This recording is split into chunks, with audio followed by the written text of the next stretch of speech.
Bonjour à tout le monde, j'espère que vous allez bien, je suis heureuse de vous retrouver pour passer un nouveau moment autour de la Bible qui est la parole de Dieu. Nous allons aujourd'hui poursuivre dans ce que nous enseigne le livre des Proverbes et nous allons voir qu'il est important d'écouter et d'accepter les conseils. Mais aujourd'hui, je suis venue avec deux amis. Je vous présente Oui d'accord et je vous présente Oui mais. Ouais, salut tout le monde. Je vous rassure, ce ne sont pas leurs vrais prénoms, mais on les appelle comme ça parce que Oui d'accord est toujours d'accord avec ce qu'on lui dit. Alors que Oui mais a toujours une excuse, toujours une bonne raison pour tout. Ils vont réaliser pour moi un petit défi et vous pouvez vous joindre à nous. Pour cela, il nous faut une feuille carrée, un feutre noir et suivre dans l'ordre les instructions. Plier sa feuille en deux.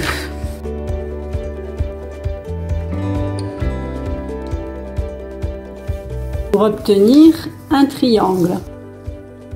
Puis, rabattre les deux côtés et les plier comme cela vers le centre.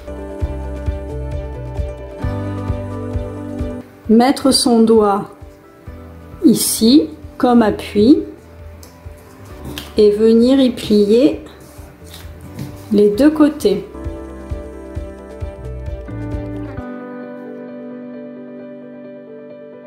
Rabattre le triangle du haut sur les deux oreilles.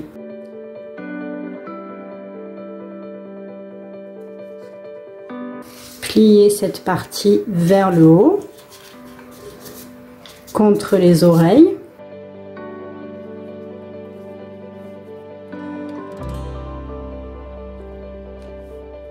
Et la replier vers l'intérieur, comme ceci. Tournez la feuille, rabattre ce bout vers le haut, de cette dimension à peu près, replier ce bout vers le bas. Retournez la feuille et plier ces deux côtés vers l'intérieur pour que ce soit plus propre. Retournez la feuille. Prenez votre stylo ou feutre noir et il n'y a plus qu'à dessiner deux yeux, un nez et des moustaches. Et voilà un chat. Bon, alors, voyons vos pliages. Oui, d'accord. Oh, c'est très bien. Bravo. C'est parfait. Oui, mais par contre, montre-moi. Mais qu'est-ce que c'est ça? Qu'est-ce que c'est ce truc? Mais pourtant, j'avais bien dit de prendre une feuille carrée. C'était pour t'aider, pour que ce soit plus facile. Et puis, fallait faire les pliages dans l'ordre pour réussir en fait, pour faire un vrai chat. Ça, c'est quoi ça? Mais du coup, ce que tu as fait, ça ne va pas. Ben, du coup, t'as pas réussi le défi. Oui, mais bon... En fait, j'avais pas de feuille carrée, puis j'avais la flemme de la couper. Puis les explications, elles allaient trop vite en fait. Puis c'était dur. Bon alors du coup, j'ai fait à ma façon. Ça, ce n'est qu'un pliage. Mais dans notre vie, il est bon d'accepter, d'écouter les conseils et les suivre. Il est bon d'accepter d'être repris pour réussir, pour devenir meilleur. Et même pour venir en aide à quelqu'un d'autre. Découvrons ensemble une histoire biblique.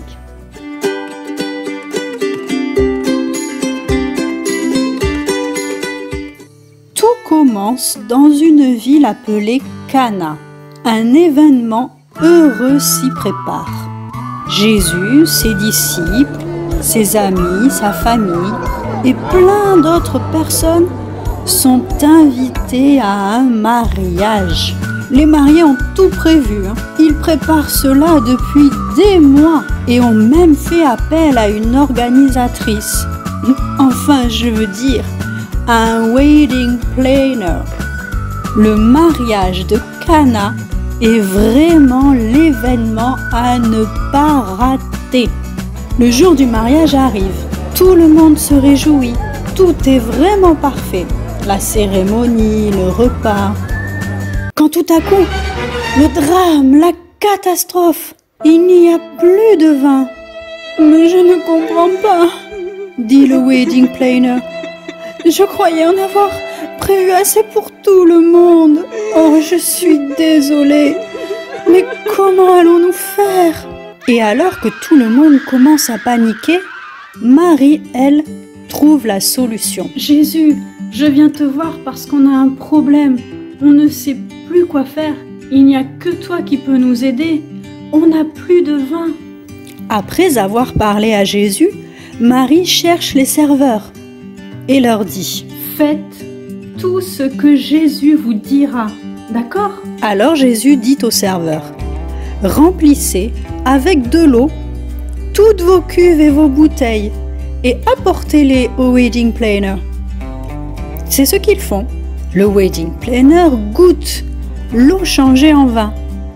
Elle ne sait pas d'où vient ce vin, mais les serveurs, eux, le savent. Elle appelle donc le marié et lui dit « Bah, tout le monde commence par offrir le meilleur vin. Puis, quand les invités ont beaucoup bu, on sert le moins bon. Mais toi, tu as gardé le meilleur vin jusqu'à maintenant. » Tel fut, à Cana, le premier des miracles que fit Jésus.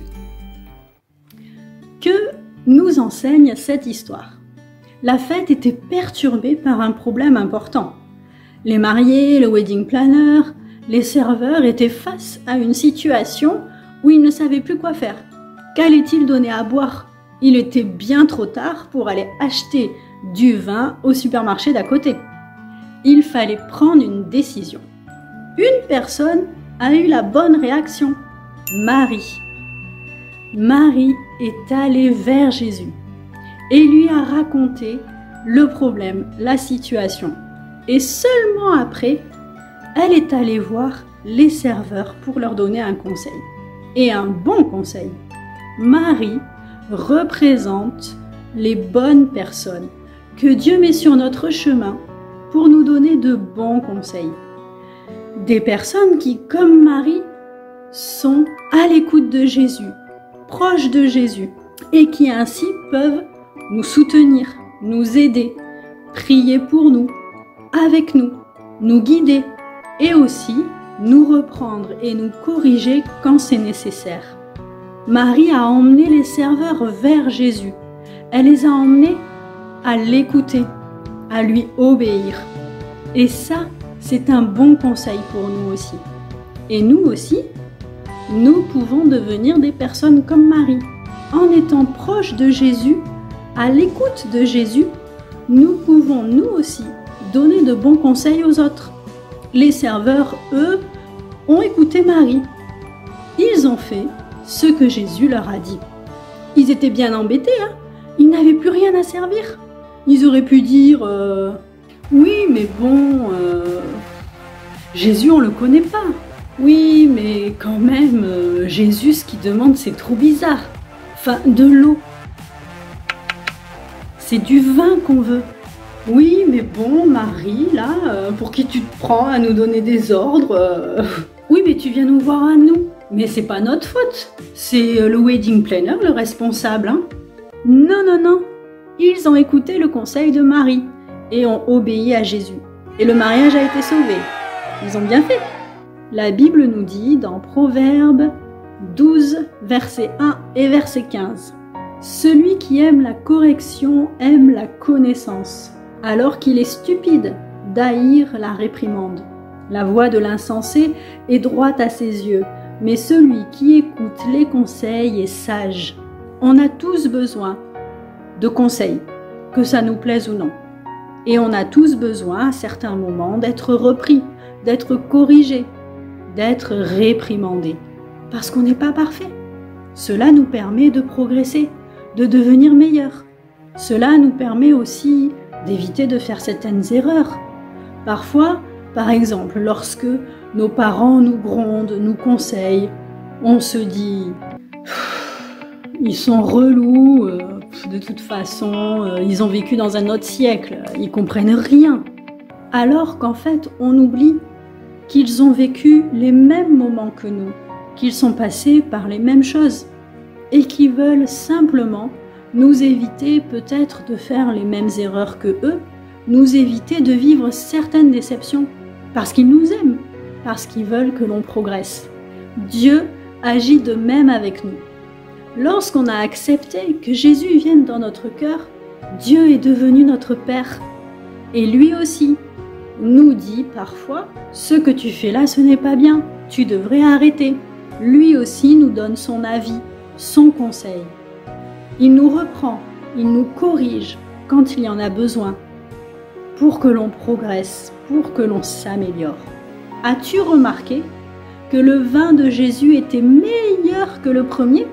Eh bien, Dieu nous aime tellement qu'il a prévu pour nous des conseils, des règles, des consignes, des enseignements, des instructions pour que l'on devienne meilleur.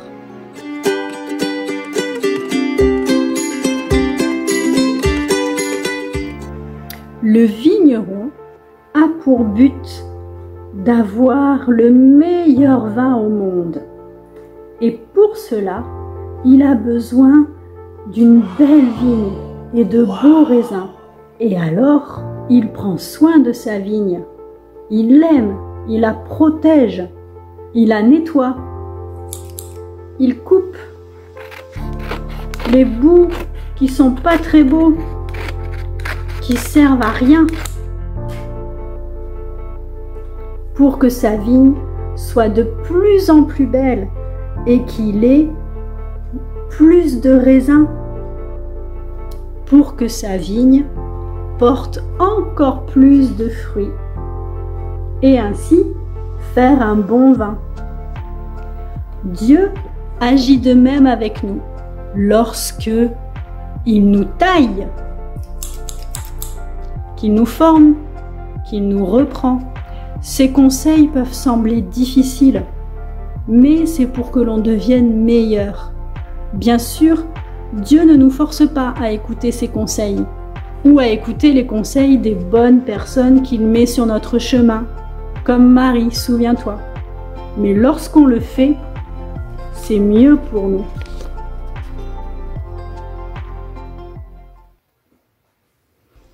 Pour terminer, je voudrais laisser un verset sur ton cœur.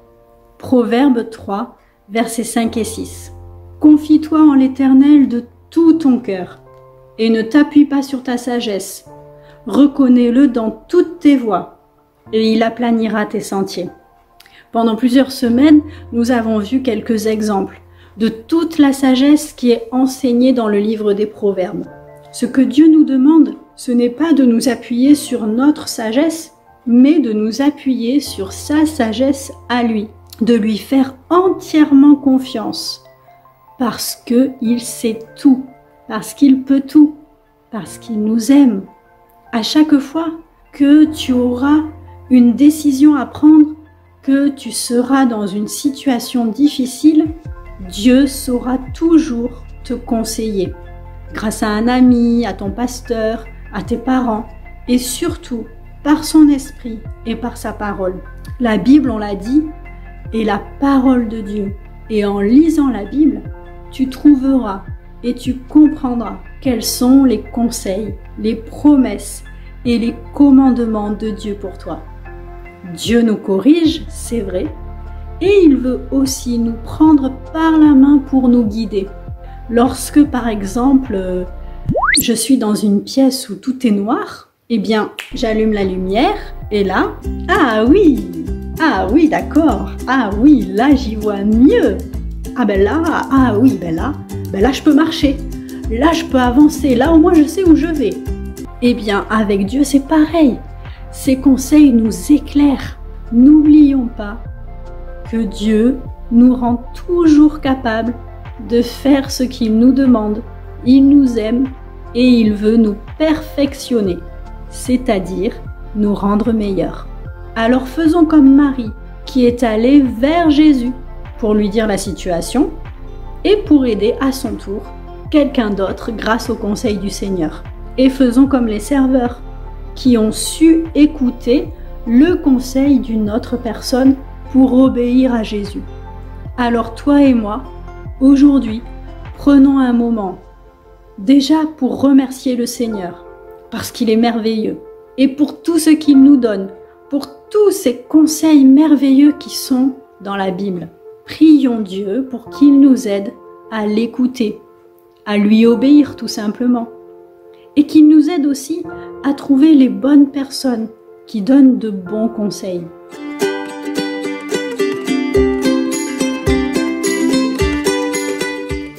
Alors, c'est fini pour aujourd'hui.